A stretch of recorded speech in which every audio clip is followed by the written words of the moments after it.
Hello and welcome everyone. Thank you for joining us today for our 10th webinar, organized by the Young Researcher Association of Institut Pasteur de Tunis in collaboration with Institut Pasteur de Tunis. I'm Khawla Ben Farhat, a postdoctoral researcher at Institut Pasteur and a member of the Young Researcher Association. And I will be the moderator today for today's webinar. So first, I'm going to introduce briefly our speaker today. So it's our pleasure and an honor to have with us Dr. Hamdi Mbarak, who's currently an assistant professor at the Department of Biological Psychology of the EU University in Amsterdam, as well as a scientific partnership manager on the Qatar Genome program launched by Qatar Foundation. His research interests concern genetic and epidemiological analysis of fertility-related traits and reproductive disorders. And he's especially interested in the genetics of twinning as a measure of fertility. In today's webinar entitled Understanding the Impact of SARS-CoV-2 on Host Genomes, he will give us an overview about the COVID-19 Host Genetics Initiative, which brings together the human genetics community to generate, share, and analyze data to learn genetic determinants of COVID-19, susceptibility, severity, and outcomes. And he will also share with us some of the obtained results thanks to this international collaborative effort. So, as usual, we invite all the participants to be interactive and to send their question. And with no further delay, thank you very much, Dr. Mbarak, for accepting our invitation, and the floor is yours. Good morning, Sabah Khair. Thank you, Dr. Khawda, for the nice introduction. First, I would like to thank l'Association des jeunes chercheurs de l'Institut Pasteur de Tunis for inviting me. It is always an honor and a pleasure to talk in front of you virtually this time, unfortunately. So as you kindly introduced in this talk, I will be presenting the latest work we have been doing as part of the COVID-19 Host Genetics Initiative, which is a worldwide effort to understand the role that our genetics plays in COVID-19 infection and severity. So let me go quickly through the outline of my presentation. I will first start by a bit of background on COVID-19. Then I will introduce the Host Genetics Initiatives. What are the phenotypes that we are studying here? I will also guide you through some of the results and the follow-up analysis that we are doing at the moment. I will finish my talk by presenting also other projects that are not in the core business of HGI, but they are closely related, and also some other initiatives that are going around.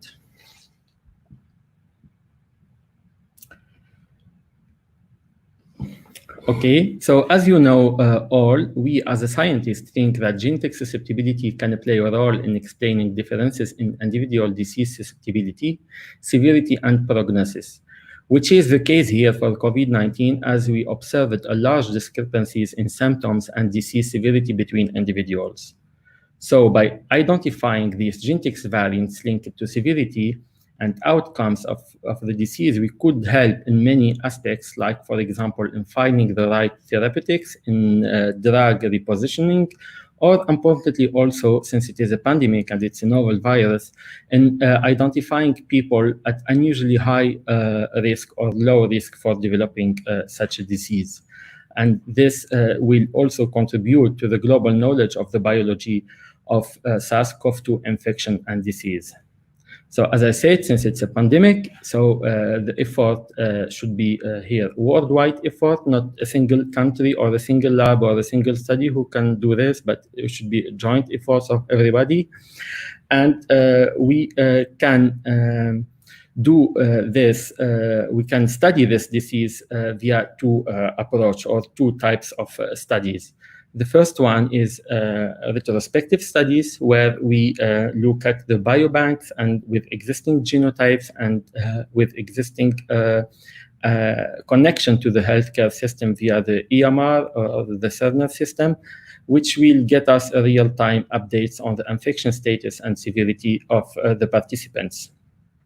The second type of studies is new studies. These are prospective studies, which are started immediately after this pandemic, around maybe January, February, or some cohorts started even a bit late in March or April. So this cohort started by consenting people, patients hospitalized, and to get their blood samples or biological samples, and to do a rapid genotyping or sequencing of the samples in order to participate in this analysis. So as I said, in late March, we launched this initiative. It was initiative by colleagues from the Broad Institute, MIT, Harvard, and Stanford, led by Mark Daly in collaboration with the Institute for Molecular Medicine in Finland. We launched this COVID host genetics initiatives in order to bring together the human genetics community to generate, share, and analyze the data, to learn the genetic determinant of COVID-19 susceptibility, severity, and outcomes. There is a paper which was published by the European Journal of Human Genetics introducing this initiative and the work we are doing in this consortium, and how you can participate and how you can contribute to this consortium even if you don't have data. So this initiative has three main goals. First one is to provide an environment to foster the sharing of resources to facilitate COVID-19 host genetics research. We are doing this by sharing protocols, questionnaires, IRBs. So because, as I mentioned before, there are some studies who just started now their prospective cohorts, and they do need help from others who might have protocols, questionnaires, and IRBs to use as a model. The second goal is to organize analytical activities across studies to identify genetic determinants of, as I said, susceptibility and severities. So the first is to prepare the environment. Second is to share these analytical activities by sharing analysis plan, by following protocols for the analysis plan. And the third goal is to provide a platform to share the results for such activities. So once we have the results, we need to share it with the community as soon as possible. And by having this consortia and by the help that many are providing to this consortia, we can have a platform where we share the activities, we share the data in maybe individual level data or summary statistics. And I will come back to that a bit later. So, but overall, this is a benefit to the broader scientific community. So we are not looking at one community geneticist, for example. It's for the broader scientific community.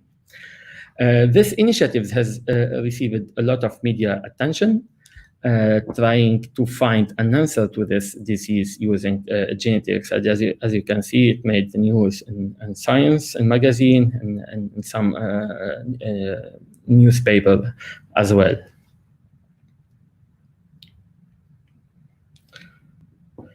So in these slides, I will present these initiatives in numbers. So for example, up to last week, this initiative has over 1,100 members. They visited more than nearly 70,000 unique users on the website.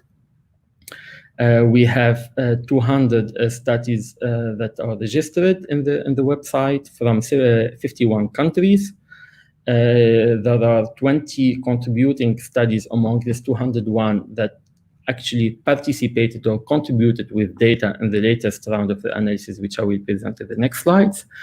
And the scientists, the community are also using a Slack channel. This is a quite famous platform for messaging between researchers and between scientists to exchange rapidly ideas and to discuss. It's like a chat forum for science. And you can see on the bottom right side of this slide that these are the list of countries that have shared the results in the latest round. And you can see that UK is doing very well with 4 contributing studies, followed by several European countries. It is also very nice to see studies from countries that are usually underrepresented in genetic research, including, for example, Qatar, Brazil, and Korea. You can help, as I said, if you don't have data, you can help the community by joining one of the Slack channels and participated in the analysis, in the writing of the analysis plan, in analyzing the data, and doing some follow-up analysis. So how you can participate? Imagine you have a data, you have collected some, you have a prospective or retrospective cohorts, and you want to participate in this global effort. So how you can do this? There are two options. The first option is to share individual level genotype or sequence data. This is the way that is most preferable, but it is not always the case because of some restriction in each country. So for example, you can, once you submit your data, it will go through one of the European archive for genome data. It's called EGA or the ANVIL by NIH, depending on your location. And this data will be, of course, very well protected and secured. These two environments for sharing the data, individual level data, you will do your analysis, or the analysis will be done, data harmonization, QC, and analysis will be done within this platform. And then the PI of each study will have the authority to allow other people or other researchers to access this individual level data. So it's not like you submitted the data and it's publicly available, especially raw data, it's publicly available to everyone. No, this is very well protected, secured, and people who need to access raw data, they need to apply and delete PI, who is responsible for giving this access. The second way to participate is to share summary statistics level, and this is what mostly many studies are doing, including my studies. So what we have done is the consortium shared a harmonized analysis plan. We followed this analysis plan. We submitted the data to a central place, and then there are analysts who are analyzing this data in meta-analysis fashion. And then the results are publicly available or immediately on the website of the initiative. So now comes the question of, I want to participate, but I don't have the budget or the resources to collect samples or to genotype or sequence these samples. Fortunately, the initiatives have many partners offering to do a free or discounting genotyping or even whole genome or whole exome sequencing. And these are several parties, as I said, interested to offer such contribution and to help other studies to participate. For example, there is the Erasmus in Netherlands, who are offering to do a free genotyping using the GSA platform, the global screening platform from Illumina. They offer to do free genotyping for your cohorts, for your cases. If you have collected COVID-19 samples, you can send them to Erasmus or to Finland. They will do free genotyping for the cases, and they will offer you even a discounted genotyping for your control. So you can do your whole cohort for a very, very cheap price. There are also other famous biotech like Regeneron or Illumina or Thermo Fisher and many others you can see on the slide, who are offering also to help you in genotyping or sequencing your samples. But if you opt to use whole genome sequencing or whole genotyping for free, then you are asked to deposit your data in this European Genome Archive for the use by the community. And as I said, the access is very well controlled. So you can find all this information if you go to the website of the Host Genetics Initiatives, and you will find information about the analysis plan, about the phenotypes we use it, about data sharing, about these partners offering genotyping. and all details also are in this website. So next, it comes to the important part, which is the phenotype definitions.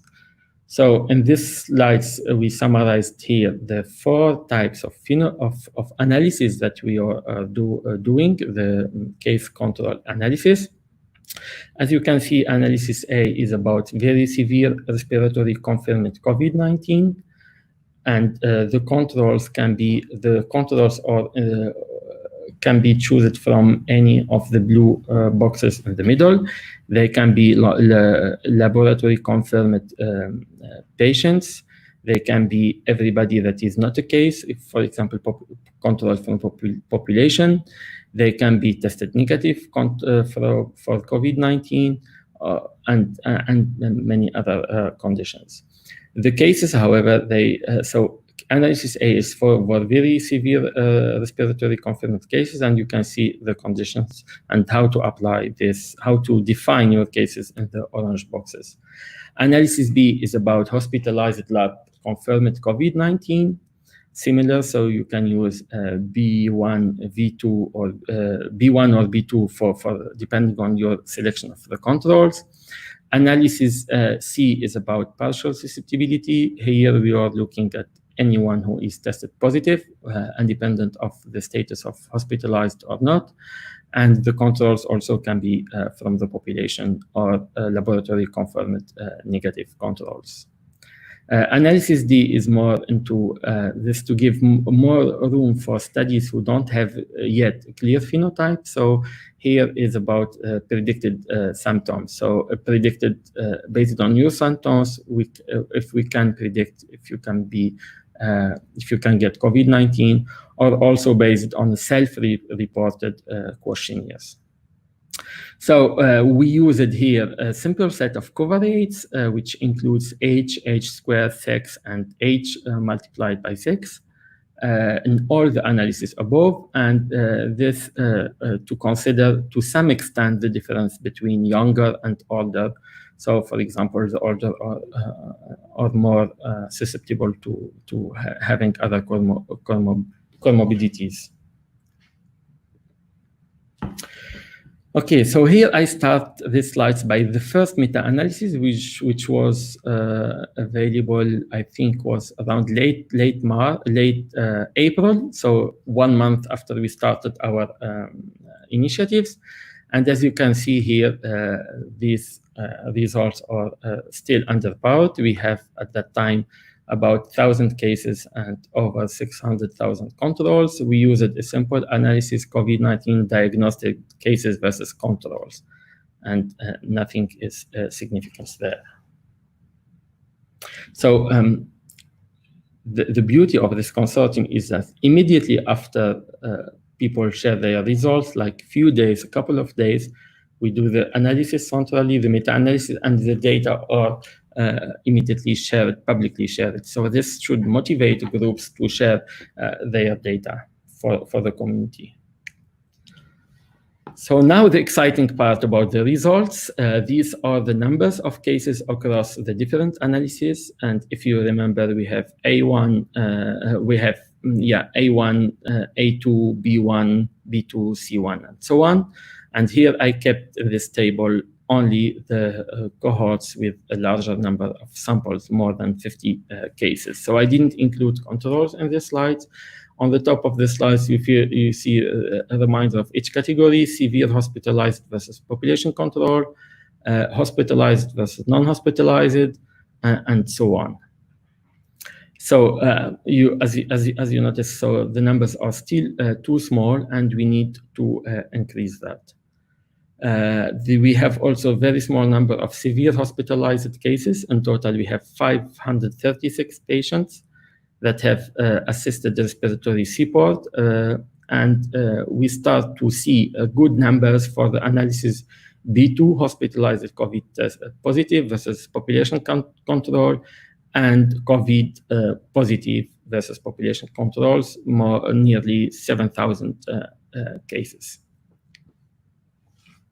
So these are still a little bit dirty phenotypes, but we hope with the time in the next rounds, more studies will join us and will increase the numbers for especially the severe hospitalized COVID-19.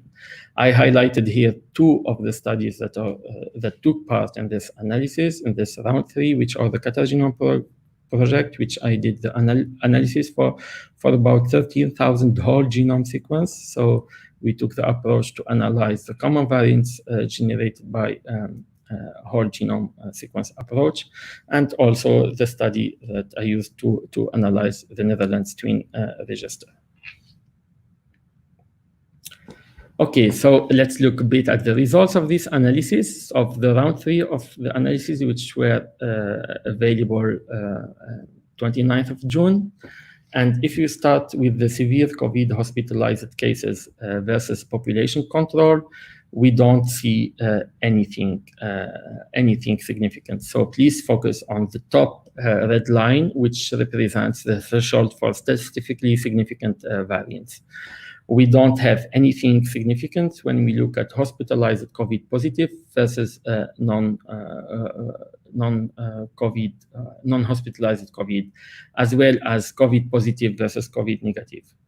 We also don't see any significant results when we look at predicted COVID, these based on symptoms that are based on a model that was published to use symptoms to predict future COVID. Where we see significant and positive results in the analysis that compare hospitalized COVID positive versus population control, as well as COVID positive versus population control.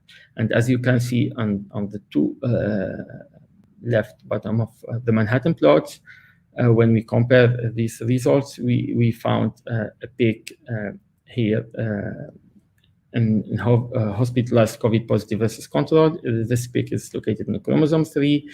And if you notice that the peak is smaller, despite in the COVID positive versus population control, is smaller in terms of significance comparing to the above picture, despite the larger sample size of the COVID positive, where we have about 7,000 cases.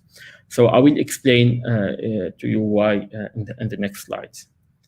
So as you can notice also, the last two analyses are the largest analysis, and here stressing here that the sample size is really a key in order to start see signals.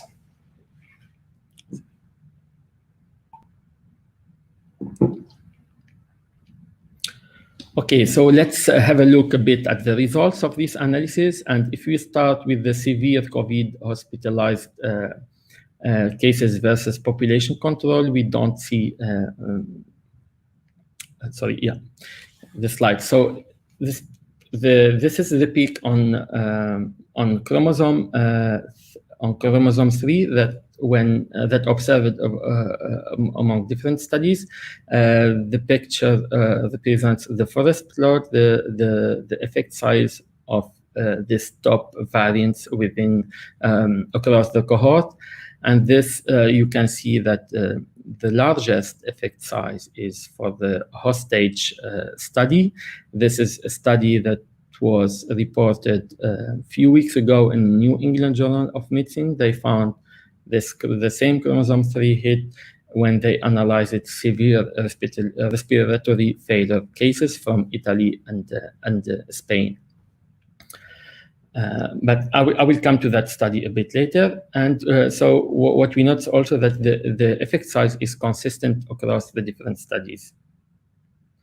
The signal is also there when we compare the hospitalized COVID versus non-hospitalized COVID. This is a more clean analysis because here both are COVID tested positive, and these are severe versus mild cases. However, as you can see, the confidence interval is large and does not allow to estimate precisely the effect size. It is interesting to see that it is still significant, although. When the effect size get attenuated, when we look at all COVID versus population control, and as you can see, this includes studies that are that have also in their cohort mild or moderate infection. So that's why the signal is a bit attenuated. And finally, we don't see any signals when we look at predicted positive cases. I think we can make a conclusion from this slides that this signal is really about severity and not about susceptibility. And it's also a very robust signal.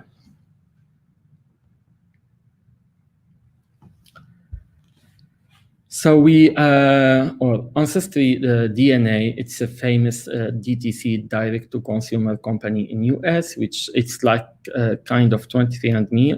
It's also about the same, but they are focusing more on Ancestry, and they started recently to send questionnaires and surveys to their cohorts. It's quite a huge cohort. They have over 500,000 participants.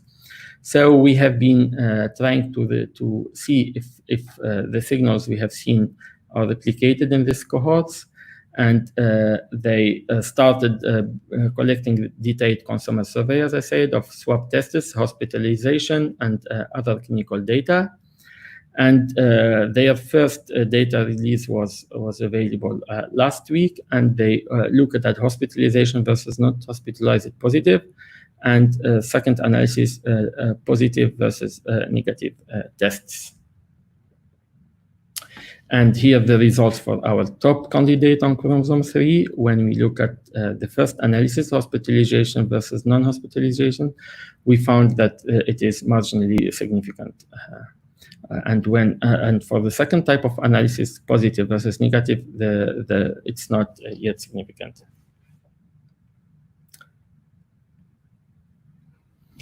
So now this chromosome 3 hit, and which I report in the Manhattan plot here, it is very clear and robust signal, and I think it's worth that we work now as a community to try to follow up this signal up.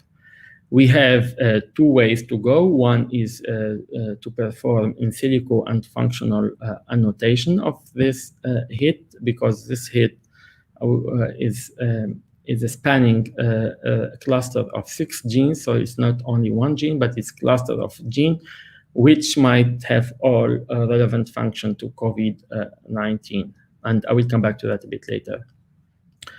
So, and another way is to look at the impact on clinical measures among the hospitalized patient.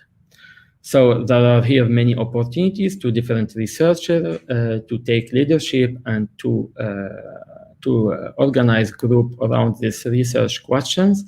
And I believe researchers at Pasteur or at Pasteur Tunis or at universities or in CBS, FACS, or in Monastir, SUS, or in researchers in Tunisia in general are able to do to analyze such data and to maybe perform take this top variants and do a quick TACMAN and quick association studies or a follow-up and expression data and the Tunisian patient. That will be very great.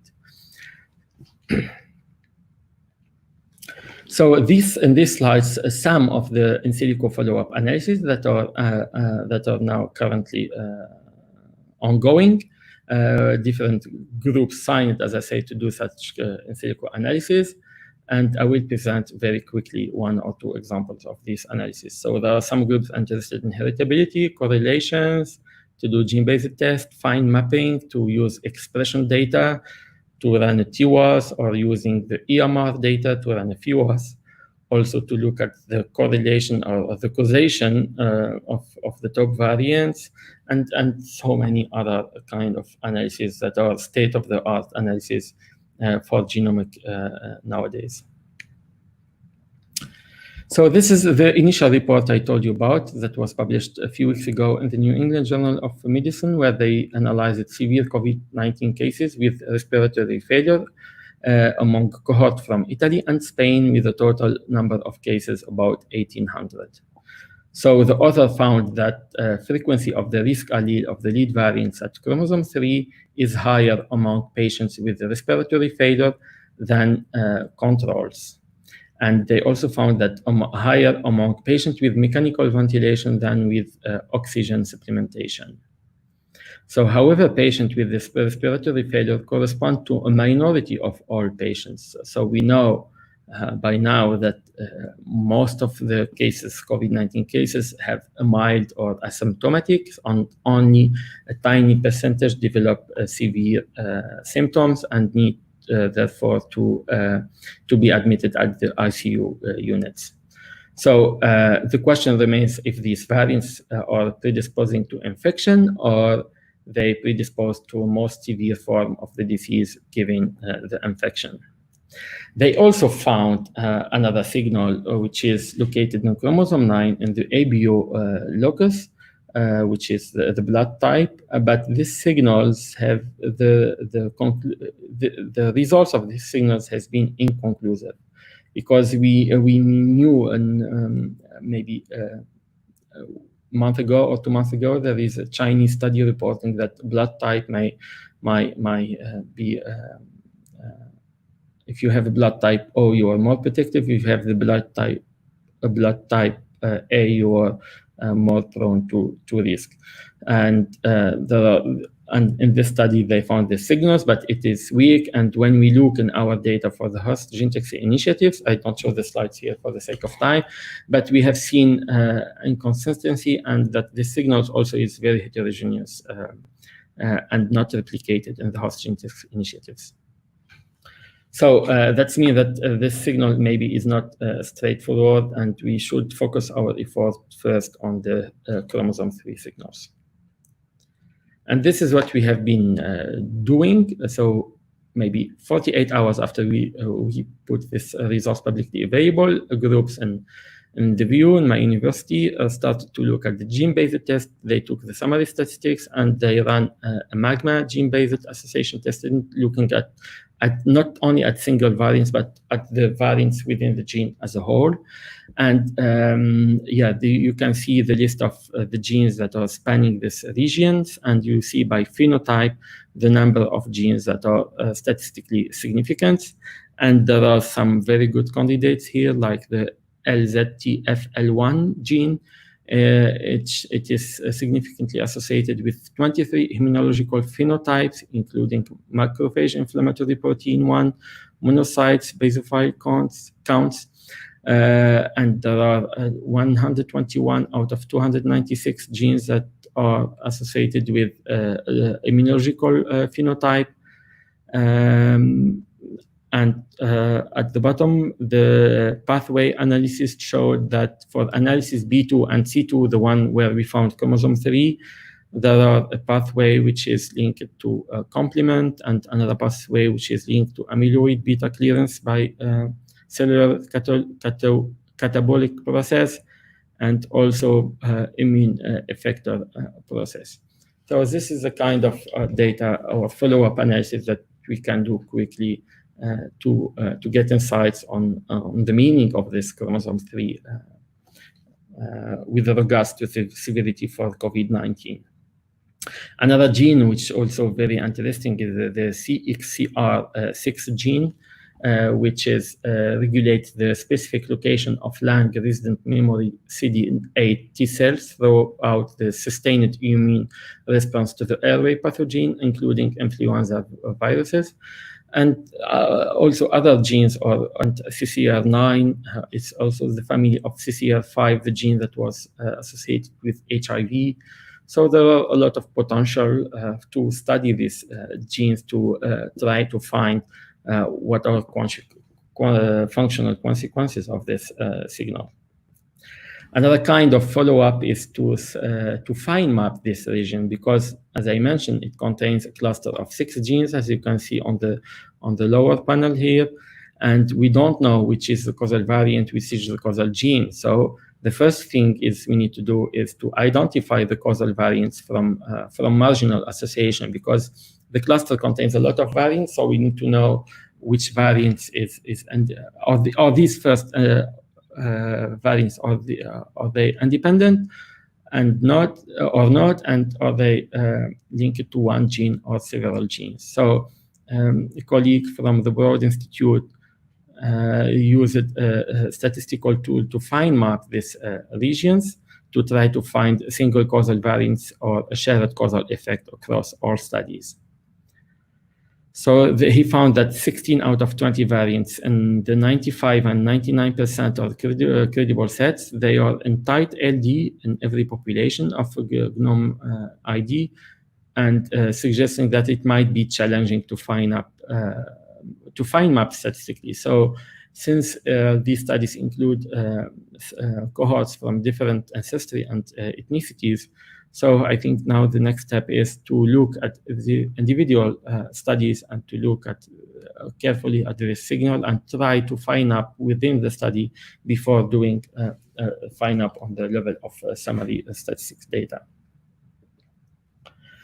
Next is the supported project by the initiatives, and these are analysts that are not part of the core analysis of the COVID-19 host genetics initiatives, but the initiatives are supporting them by providing the platform, by providing the data to do research. And here, for example, the clonal hematopoiesis group, they are quite active on the Slack channel with this tag. If you want to go to Slack channel, you can have access to this tag. They organize bi-weekly calls.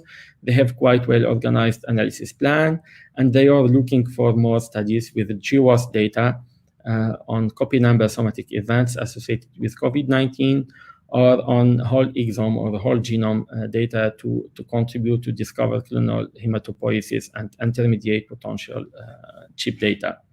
Another project is the acute respiratory distress syndrome, and this is independent of COVID and maybe sometime pre-COVID period. So they are doing GWAS in BioView and UK Biobank, which is done, and now they are replicating in other cohorts, and the results will be available by late July. Another group is also focusing on vascular complications of COVID-19, and the first round of genotyping is happening late July. Okay, so I will quickly finish with these slides on the major the chromosome hit variants that we found. There is a study which looked at the data from the New England Journal of Medicine and also on the data from the AGI, and they found that this variance is inherited from the Neanderthals. And these are just preliminary results, which should be taken carefully. They are on preprint server and not yet reviewed. But nevertheless, it was on the news last week, and a lot of interest is for such kind of data. The other initiative I want to talk about briefly is the COVID human genetics effort. It's international consortia aiming at the monogenic inborn errors for immunity, rare or common variants underlying the severity of COVID-19. They are looking also at monogenic inborn errors of immunity, making individuals resistant to infection by SARS-CoV-2. So the main recruitment criteria are patient or adult patients or children without below 50 years old, without any major comorbidities, and with severe complications. So if you're interested or know someone who is interested, you can have a contact Casanova, who is the lead PI of this consortia. And finally, I want to introduce also a white paper that was out a couple of days ago from the International Common Disease Alliance. It's a recommendation and white paper. Very briefly, this is a scientific forum comprising international stakeholders across academia, medicine, biopharma companies, tech companies, and biomedical funders. The idea is to share how to best accelerate progress from maps to mechanism to medicine. So because now we have discovered about 70,000 robust genetics association with common disease, now the next step is to know how we can translate this variance from the bench to the bed. And in this white paper, which I really recommend you to read, it's publicly available. They provided a recommendation on several aspects, like bold scientific projects, which can take 5 to 10 years, on foundation of genetic resources, on computational tools needed to analyze such data, and on new research and training. So we've come to the end of my talk. Thank you very much for, again, inviting me, for listening, and I'm happy to take any question.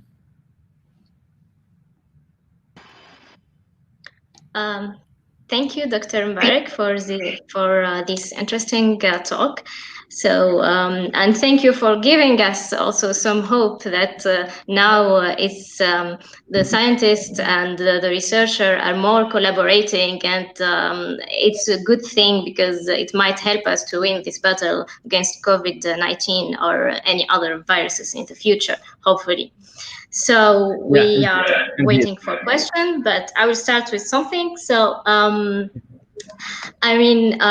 when I saw the country that were participating in this initiative, we didn't see Tunisia. So, but especially with the situation here, and we are lucky enough to not have a lot of death in our country. So of course there is the preventive approach, but maybe there is also the genetic factor here, and it would be like an interesting cohort to explore. So do you think there is some experts in Tunisia that are going to come and work in this initiative, or there isn't really? I hope so. I really hope so. I really hope so. And I'm trying to push and to help my colleagues at Pasteur or in other places in Tunisia to try to joint effort together. And as you can see, this effort would have never been possible if the whole community are not joining their efforts.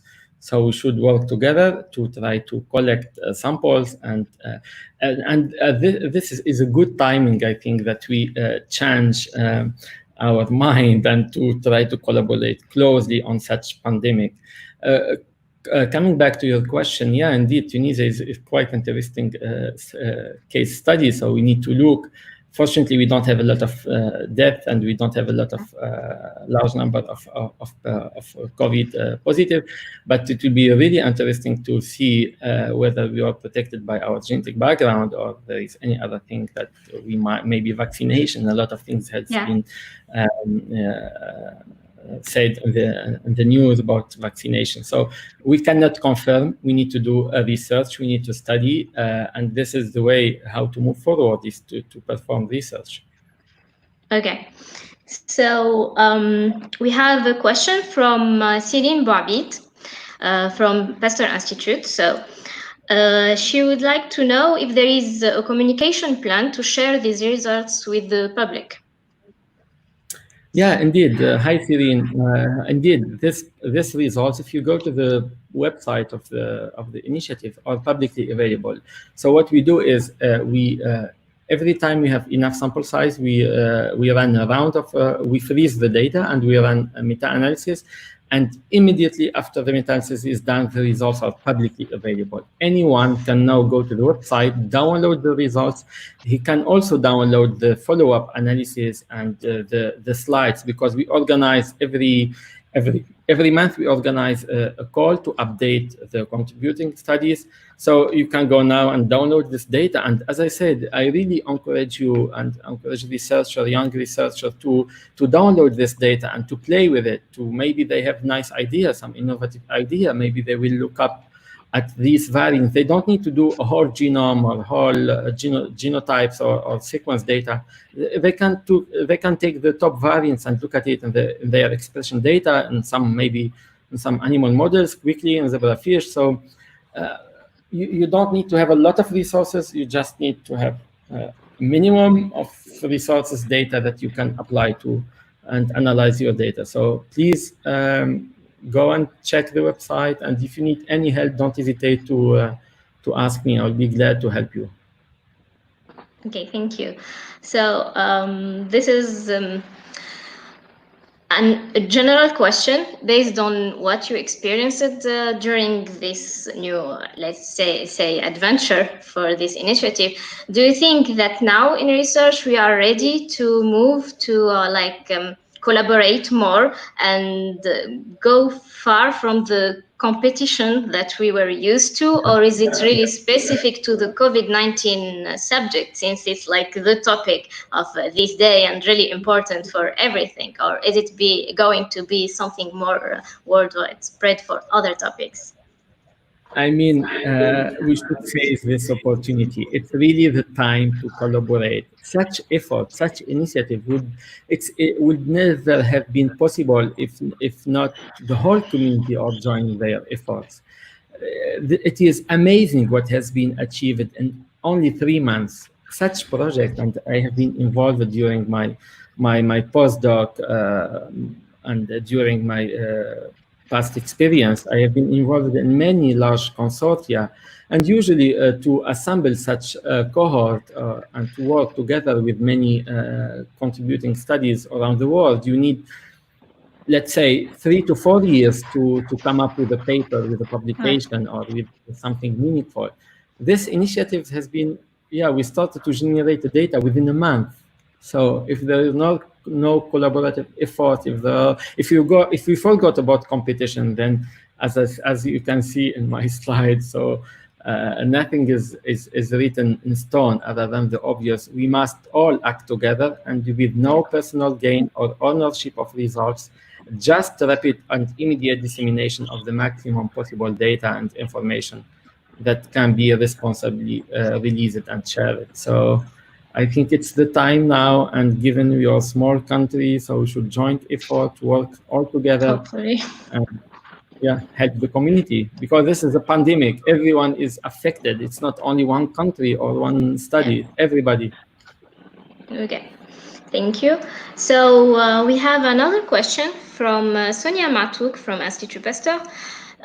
So is there any association between the virus genetic variant and symptoms developed on people? Yeah, this is an interesting question, Sonia. I think the next step is to try to link the sequence, the viral sequence, to the host genome sequence. And there are studies who are now looking at this, because in the same time, there are a lot of efforts also to sequence the viral genome. And I know at Pasteur, the virology lab, or at Charnikor, or other places, maybe in Tunisia, they are also trying to sequence, or they did already some sequence. So it will be very interesting to try to link this to the viral genome to the host and see if, depending on the viral load, if the person can develop severe symptoms or not. So this is a very good question, and I hope the next step is to combine viral and host genome to study the consequences of this infection. Okay, so similarly, also, sorry, I want to add. Similarly, we need also to join efforts to sequence the viral genome, because it will give us a lot of information on the spread of the virus in the country, on the community that are more affected. And we should also share this data and make it publicly available to know what strains of the virus are in the country, and what are the introductions that we have. And there are also large databases that assemble such kind of data. And I'm sure there are consortium who are doing the same thing, but for the viral genome. Thank you.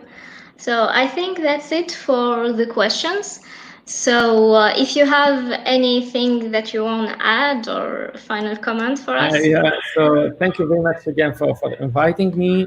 If maybe many people will watch this offline, I'm happy to answer questions. I'm happy to help you to get access to the data, although it's publicly available, but maybe you're lost in the number of analyses, or you want a specific question, or you want to extract 1 or 2 variants. I can do that for you. I wish next round I will be able to help you guys to analyze Tunisian samples, to participate, because so far among the countries that are contributing, there are only Qatar from Arabic world that are participating, but we are very much keen to see more diversity in this consortium, and a lot of partners are willing to help to genotype or sequence samples. So please get in touch. Yeah, I think we have some more questions that are popping now. So another question from Sonia Matuk. After gathering all of these results, what is the next step? How will these results will be used? Yeah, very good question also.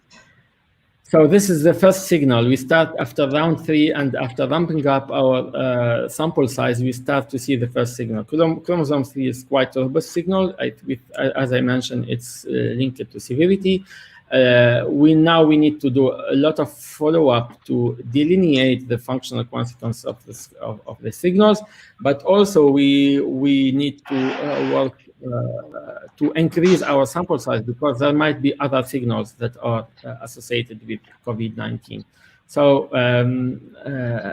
a lot of things are happening now, and yeah, so there are studies who are working on functional analysis. So it will be interesting to see how we can help the clinicians to protect or to avoid that we have this severity in symptoms, and to protect people that are at higher risk. Okay. Next question from Mariam Houas, also from Institut Pasteur. So can the environment, diet, vaccination influence the susceptibility to the virus? It is certainly not only genetics. There are certainly some environmental factors, some diets, maybe vaccination.